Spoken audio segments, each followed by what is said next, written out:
সঠিক দল, সঠিক মানুষ যে শ্রেণী সঠিকতার উপর আছে, নবী করিম সাল্লাল্লাহু আলাইহি সাল্লাম তাদের দুইটা মার্কা বলে দিয়ে গেছেন। কয়টা মার্কা?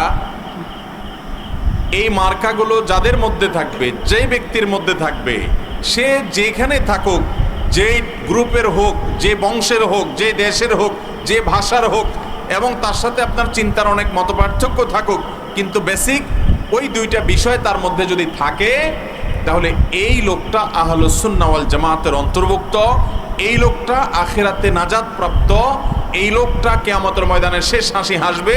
নবী করিম সাল্লাল্লাহু আলাইহি সাল্লাম বলেছেন, ইহুদিরা ৭২ দলে বিভক্ত হয়েছে, আর আমার উম্মত হবে ৭৩ দলে বিভক্ত।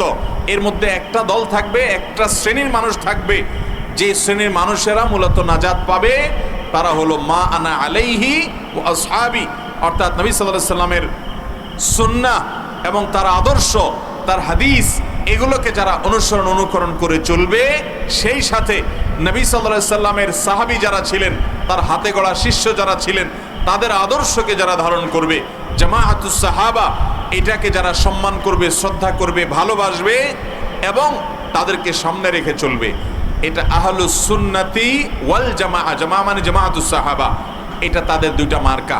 এই মার্কা যাদেরকে আছে, আপনি তাদেরকে সঠিক মনে করবেন।